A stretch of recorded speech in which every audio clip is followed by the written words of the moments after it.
The film opens with Ratna locking her room as soon as she enters. Her face appears disheveled, and she suddenly begins making strange movements. The next morning, she seems completely normal, but a snake and vena blocker medicine are on her table. Her son is sitting nearby, and she asks him to leave. On the table, there are also fresh divorce papers, which her son has already seen. She is planning to leave her husband, a Navy officer who has just returned from vacation. When her husband takes her to a movie with 5 of his senior colleagues, she behaves strangely and warns him to stay away from them. After the movie, they plan to go home, but Ferris, her husband, meets a neighbor who reveals that Ratna has not been home for several nights. Furious, Ferris confronts her, but Ratna remains silent and leaves again.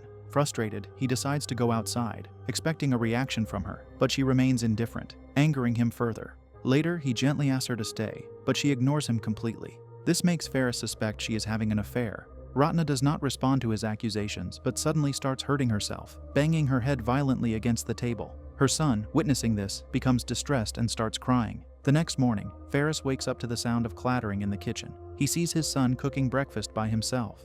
As they talk, Ferris realizes that for months, Ratna has not been feeding their son. The boy has been making his own breakfast and getting ready for school alone. This realization pains Ferris and fills him with anger toward Ratna for her neglect. A knock at the door interrupts his thoughts. When Ferris answers, he finds Ratna's assistant standing there. The assistant explains that Ratna, who works as a scriptwriter, has been extremely busy with a new show.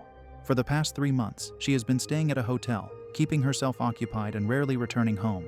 Ferris, still confused, asks for the hotel's address and decides to investigate. The assistant confirms that Ratna has not been home at night for a long time. Driven by suspicion and curiosity, Ferris goes to the hotel to find answers. A staff member informs him that Ratna's director arranged for her stay. During his search, Ferris hears about a girl who recently took the daughter of a criminal away from the hotel. Later, Ferris meets a man named Muish, who shares disturbing information.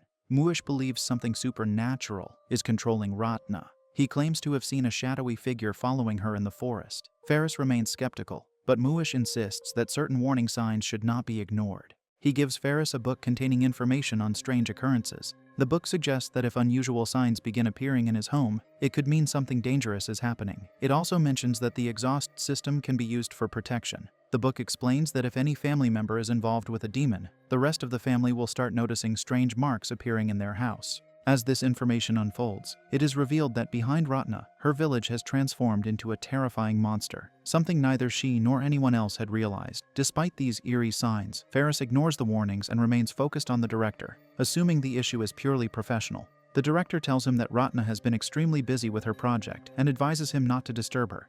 He mentions that managing the situation has been difficult, but public perception is important. Hearing this, Ferris becomes even more frustrated and determined to uncover the truth. To find answers, he hires a private investigator to keep an eye on the director and his wife. As Ferris waits for updates, the book resurfaces, and it is time for his son to return from school. Ratna's sister brings the boy home, and Ferris, feeling emotionally drained, starts talking to her. During their conversation, Ferris's son suddenly interrupts, behaving strangely. He mentions that Ratna has been acting oddly, talking to the walls and sometimes freezing in place as if her body stiffens unnaturally. As they continue speaking, Ferris's son notices strange marks appearing on the ceiling. Moments later, he unexpectedly falls into water, though there is no visible source. Meanwhile, Ratna arrives home. Ferris, filled with anger and confusion, confronts her and demands to know what is happening. He questions how many people are involved in this, sensing a deeper mystery. The seriousness of his questions unsettles Ratna. Suddenly, the lights in the house begin flickering, and then the fuse blows. The atmosphere becomes tense, and Ratna's face starts to change, taking on a strange and eerie appearance. At that moment, Ferris feels like everything has turned into chaos. But when the lights return, he sees Ratna sitting on the floor. She is not just sitting, her posture is unnatural, and her makeup has started to fade, as if an unknown force is present with her. Sensing something is terribly wrong, Ferris quickly takes Ratna to the hospital. Her condition is worsening, and he struggles to understand what is happening. At midnight, Ratna is attacked again and struggles against an unseen force. It seems she has hidden something about her village, and as a result, the forest reacts, lifting her and throwing her aside. Strangely, after this incident, her condition begins to improve. While Ferris is at the hospital, he receives a phone call from the private investigator. The investigator confirms that the director is not involved with Ratna, as his investigation is complete. After the call, Ferris enters Ratna's room and finds her in an eerie state. The lights flicker, and she sits silently, unresponsive. Then, the lights suddenly go out, and when they return, Ratna is gone. Suspicion creeps into Ferris's mind. Something feels off, and despite the investigator's findings, his doubts about the director remain. Determined to uncover the truth, Ferris contacts the investigator again, this time asking for the address of the director's hotel. As he makes his way there, he takes the elevator and encounters an old woman.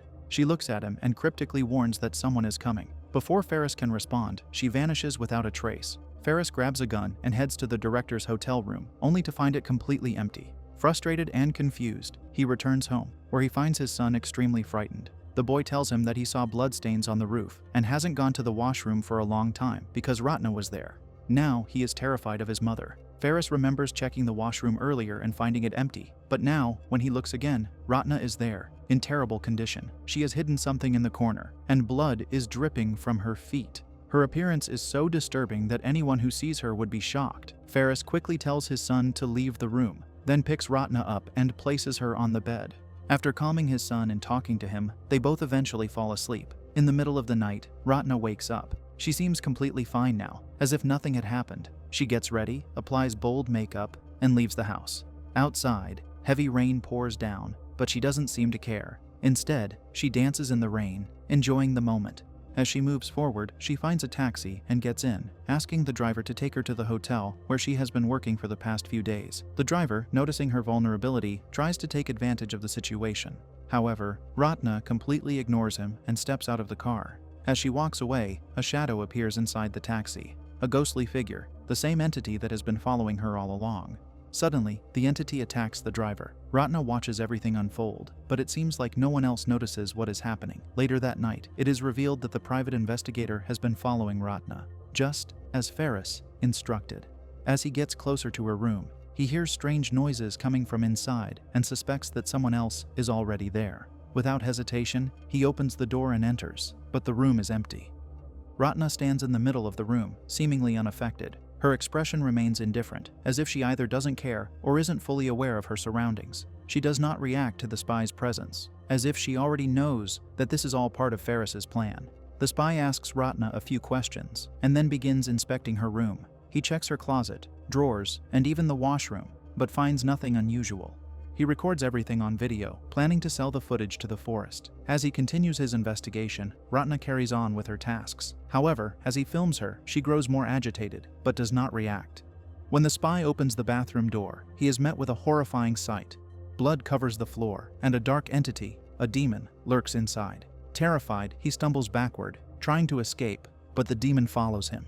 The entity, like a weapon, attacks him with immense force. The spy has no chance to defend himself and is taken out. Ratna, emotionless and unaffected, drags his body and places it inside a hotel wardrobe. Meanwhile, Ferris senses that something is terribly wrong. Although there is no solid proof against Ratna, he is convinced that a demon has possessed her. Desperate for a solution, Ferris consults Tony, a shaman, who believes that an exorcism is the only way to save her. However, for the ritual to work, Ratna must be at home, and she is nowhere to be found. Ferris goes through the belongings at home and finds a lot of cassettes containing Ratna's rehearsals. Through them, a disturbing revelation emerges. During rehearsals, Ratna's director repeatedly cancels her scripts, frustrating her deeply. Her assistant, noticing her distress, approaches her with an unsettling proposal. She tells Ratna that she can help solve her problems, but in return, she must give her husband to her. Ratna immediately rejects the offer, unwilling to betray Ferris. The assistant, unfazed, issues a chilling warning. He tells her to reconsider, offering something that will always obey her, but it will not be human. It will be an entity, a demon. Meanwhile, in the hotel, the director and Ratna discuss the script. The director is pleased with the progress, but frustrated that it is still incomplete. He berates and pressures Ratna, unknowingly making a terrible mistake. This angers the demon. The lights flicker, and the entity reveals itself. The director, frozen in shock at the ghostly manifestation, has no chance to react. In an instant, Ratna swiftly takes his life. Ferris, after watching the spy's video, rushes to the hotel. As he inspects the detective's abandoned car, the director's lifeless body suddenly falls with a heavy thud onto Ratna's vehicle. A sense of fear grips Ferris as he hurries inside the hotel. In the elevator, the same elderly woman from before appears again. She warns him that something dangerous and horrifying is approaching. When he asks what it is, she simply replies, "Lustful desire," and bursts into eerie laughter. Just then, the lights go out. When they come back on, the woman is gone. Ferris enters Ratna's room and finds only a blood-soaked pillow on the bed. Searching further, he discovers Ratna unconscious on the bathroom floor. Without hesitation, he carries her home. Once home, Ferris bathes her, dresses her, and gently reassures her that everything is over now. They can forget everything and move on. However, Ratna suddenly pushes him away and aggressively attacks the raw meat on the table. Sensing her distress, Ferris tries to calm her, seducing her with comforting words, but this only sends Ratna into another violent fit.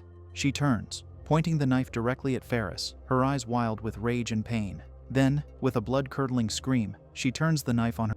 Upon Tony's suggestion, Ferris ties Ratna to the bed and prepares the house for an exorcism ritual. Tony seems confident and assures him that everything will be fine. He explains that the first step in exorcising the demon is to inspect Ratna's body, especially the private parts, for any signs of possession. Ferris agrees, but as Tony lifts Ratna's skirt, she suddenly awakens. With a piercing scream, Ratna levitates above the bed, her body contorted in unnatural ways. She declares that the demon is not inside her alone. It is inside all of them. The room fills with a chilling presence, and before they can react, a knock sounds at the front door. Tony instructs Ferris to stand guard outside. No one should witness this, or the exorcism will fail.